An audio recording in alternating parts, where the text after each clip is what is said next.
Hey everyone, welcome back to 996 The Howl, and welcome to the 2025 Utah Mammoth depth chart. This is a great video to digest, to share with your family and friends. It looks at all the players the Utah organization owns their NHL rights to. So obviously you got the Utah Mammoth team, the Roadrunners, players that they've signed to entry-level contracts that still play in junior, and also players that haven't signed their entry-level contracts, like for example, players in the NCAA. I'll be ranking each of these positions, giving it a letter ranking. I'll group the wings as one and group the left hand and right hand defense as one ranking as well. So let's jump into the wing position. You have our captain, Clayton Keller, and also Dylan Gunther as your two current best wingers and future best wingers for the foreseeable future. And how these players are ranked in this Excel spreadsheet is the best player at that position separated by the league. So even though Aginla should probably be up here around Kraus and Paterka, because he's in junior, he'll be at the top of the junior wings. But Clayton Keller, Dylan Gunther, Gunther's a sniper, Clayton Keller, playmaker, great two-way game, facilitator. He also has a sneaky good shot as well. So you're those two guys are leading the Utah Mammoth. You got a recent acquisition in JJ Paterka, speedy, fast, down the wing, incredible shot. You got two lethal shots in Gunther and Paterka. Nick Schmaltz rounds out that top six wing position. Nick Schmaltz has 1 year left on his contract. We will not get distracted in this video by speculation, rumors, future trades and whatnot. But I love what Andre Tourigny has done to Nick Schmaltz's game. Well rounding Nick Schmaltz. He's got a great two-way game. He's a great playmaker as well. And he also has a sneaky shot like Keller. Would like to see him shoot the puck a little bit more. And also, these aren't lines. These are just players at the best in their position, even though the first row here is Utah's first line. But let's not get distracted by lines either. You have Lawson Krause, who's a great depth winger as well, slotted in as the third line wing position here. He, yes, had an underwhelming year last year, not playing up to his standard, part of that secondary support role that kind of dropped the ball along with Bukestad, Michelli, and Carcone. Bukestad and Michelli have moved on, but Carcone came crawling back in a sense. Brandon Tanev, a free agent signing, fast, speedy. Can't wait to see the speed he brings. His nickname is Turbo. That's a great third line and great wing depth with Kraus and Tanev. But then the wing depth starts to get a little bit shallow here. You have Carcone and O'Brien. Obviously, Kerfoot will most likely be moved to the wing, but he's a natural center, which is why he's listed as center. But obviously, you can't have five center lines in the NHL. It's only four lines. So the fourth line will be Kerfoot, Stedlin, and Carcone. But like I already said, Kerfoot slotted in here as a centerman because that is his natural position. But he's a Swiss Army knife, very versatile, could fit on the wing in your bottom six and your top six. Kerfoot's got 1 year left on his deal, along with Kevin Stenlin. But back to the shallowness of the wing position. After the NHL, it kind of dries up really quick. I think we really only have Daniel Boot and Iginla as our best wing position prospects in the system. I could be underrating and undervaluing Matika, Nord, and Allard, but all three of those guys had very underwhelming seasons last year. Matika scratched here and there, didn't play in the playoffs for the Roadrunners really, and then Nord and Allard got demoted to the Ontario Hockey League back to junior. And Julian Lutz, underwhelming first year with the Roadrunners as well. Maybe these guys just needed one season under their belt, and they'll have a coming home party this upcoming season for the Roadrunners. What moves I expect is a Roadrunners forward roster. I expect some moves, some acquisitions to get some American Hockey League veterans. I feel like the center depth is a bit shallow, and they're just missing one or two more good American Hockey League forwards. But if Daniel Booth starts in the AHL, Yamamoto's there as well, so it's not too bad. But the wing position just kind of gets shallow after Ginland. But you have Vadim Moroz, who's a pretty underrated prospect. He has 1 year left in the KHL. And because the KHL, I can't watch these guys play. So it's hard to really value Vadim Moroz. You got Borokov, who they recently drafted. And Zelenka is a bit of a question mark. as to who owns his rights, but the Coyotes did draft him, and no one's drafted him since. So I'm pretty sure Utah still owns his rights. And Ilya Fedotov drafted in the same year as Josh Stone, still yet to come over from the KHL. He's on his fourth KHL team. So I'm not spending too much time on Fedotov and Stepan Hawk. The staff like him, the scouting staff as well like him. So we'll see. He just got recently drafted in the third round. We'll see how he develops with Utah. I'll give the wing position a B plus as a letter ranking, just missing one or two more high quality wing prospects to bump that to an A. Then we go to the center position, which I gave an A, or I give it an A. It's led by Logan Cooley, who is eligible to sign a contract right now. And I hope Logan signs an 8-year contract. He's a future number one centerman for Utah. And right below him is Barrett Hayden, who some will say is not a true number two NHL centerman. He just had a career year last year, 20 goals, 40 points. I feel like he's still got another gear to unlock. He's got a great two-way game, goes to the front of the net, goes to the dirty areas. I think in the future, Barrett Hayden as a 3C is perfect. And then you have Dane Oye in juniors to fill that 2C role. That's incredible center depth. You got McBain, Kerfoot, and Stenlund giving that bottom six center depth, which is great. This center position for the Utah Mammoth is center by committee, and once Dane Oye comes, it's watch out. This could be one of the good center prospect pipeline pools in the NHL. Like I said, in American hockey, it's a bit shallow. You got Sam Lipkin there, who also had a rough year his first year in the American Hockey League. I expect a bounce back from him to lead this team as pretty much the top centerman on this Roadrunners team. Maybe they grab some of these wingers to play center. And then in the junior leagues, incredible, incredible center depth. Dane Oye, who hasn't decided if he'll go back to Quebec. He is eligible to play in the NCAA this season under the new rules because he hasn't signed an entry level contract yet with Utah, whereas Iginla and Baudouin, they've signed entry level contracts, so they're stuck in the Canadian Hockey League. Can't go to the NCAA. They can't even go to the American Hockey League because they're under 20 years old.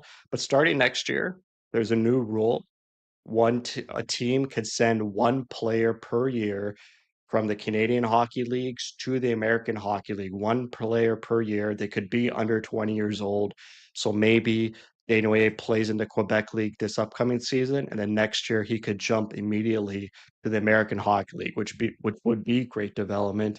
Gabe Smith, huge monster centerman, signed to an entry level contract about a month ago. Haradic had a great coming out party at the World Junior Championship this past December. I really liked his game in that tournament. Great two-way player as well. Castagna had a bit of a underwhelming second year in the NCAA in terms of offensive numbers. I want to see him get better in his third year. Tanner Luck has changed NCAA college teams. I think now he's going to play for the University of Minnesota. So maybe he gets more opportunities playing on a better team. And maybe we see him break out this upcoming NCAA year. And Samu Bao, he won the most improved player award at the most recent development camp a couple weeks ago. So could be underrating him as well, but I give the center position a rank A for me. Next, we go to the defense, and I'm completely enamored by this defensive depth. I give it an S tier. This is unbelievable. You guys need to show me an NHL team with better defensive depth. I mean, this NHL depth is unheard of. Like one of Cole, Schmidt, DeSimone, even Valimaki. One of those guys is going to be healthy scratched. You got Dmitry Simishev fighting for a spot, a young hardened. He's still 20, 21 years old, but he's been playing in the KHL for years. This guy's been playing against men. He just won the KHL championship along with Daniel Boot. He's ready. He's hungry. He wants a spot.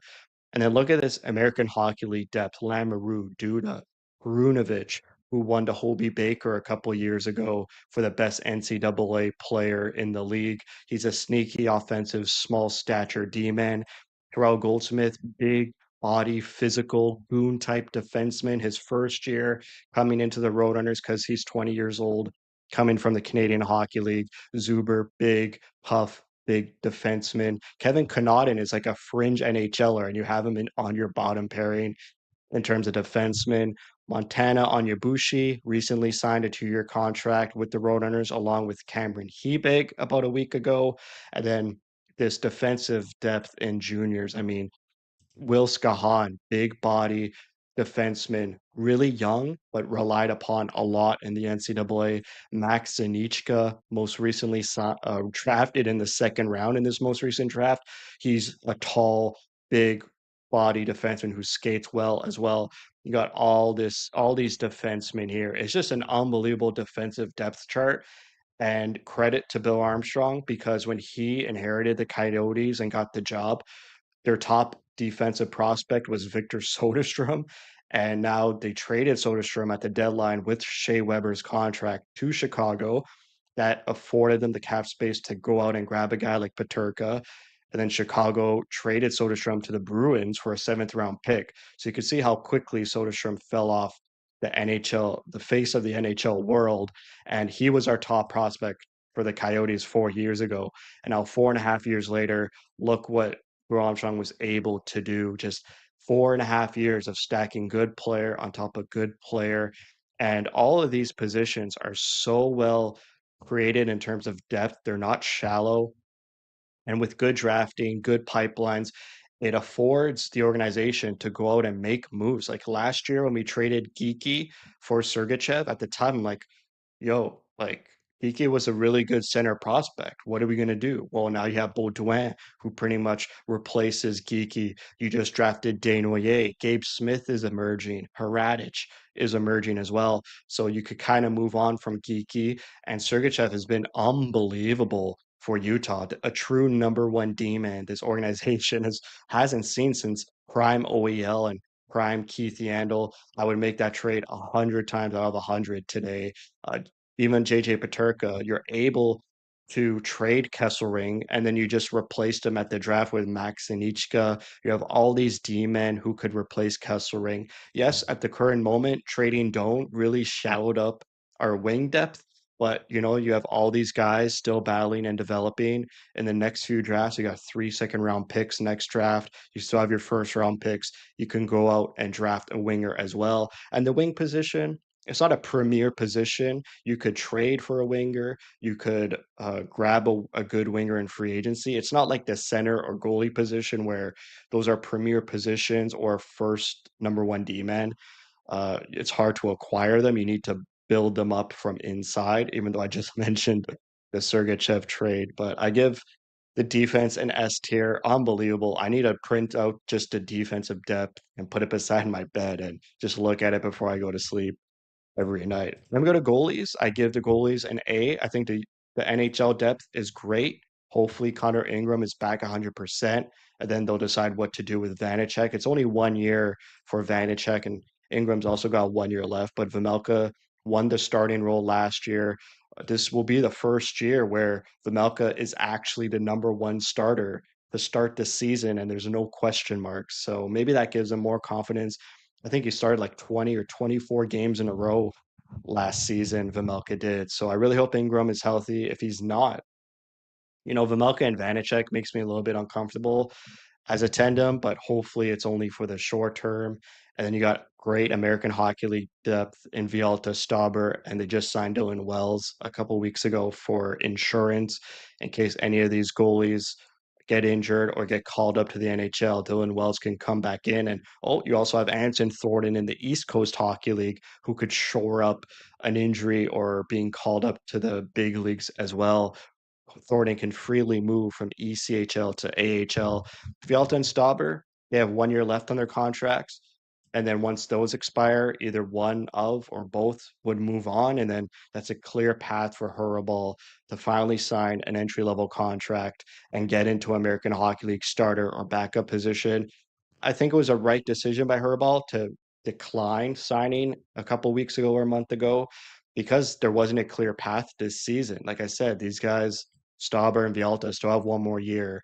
And so you're going to be a third string goalie being in the press box. You get way more practice time in the NCAA, and then next year it's a clear path for your development through the American Hockey League and then to the NHL. And you got some good depth goaltenders who will take a long time to develop. Carson Mooser in the NCAA. Melker Thielen in Sweden, and Ivan the goalie in the KHL. This is a great video. This would be a great video as well as a companion to the YouTube Shorts on the official Utah Mammoth YouTube page. They're uploading some shorts from development camp with all the rookies. They're having so much fun, like asking them how many hot dogs you can eat in 20 minutes. And they put the names attaching to the face in those shorts. So, even though these are just names on an Excel spreadsheet or on a whiteboard, you can now put a name to a face and get to know these prospects and players that Utah owns their NHL rights to more intimately, which I feel now, thanks to watching those YouTube shorts. So I feel like this is great information. You could always look back on it throughout the off season and throughout the season, and it's just going to get better and better from here on out for the Utah Mammoth. So that's it for me. Thank you for watching. If you like what you see, spread the word.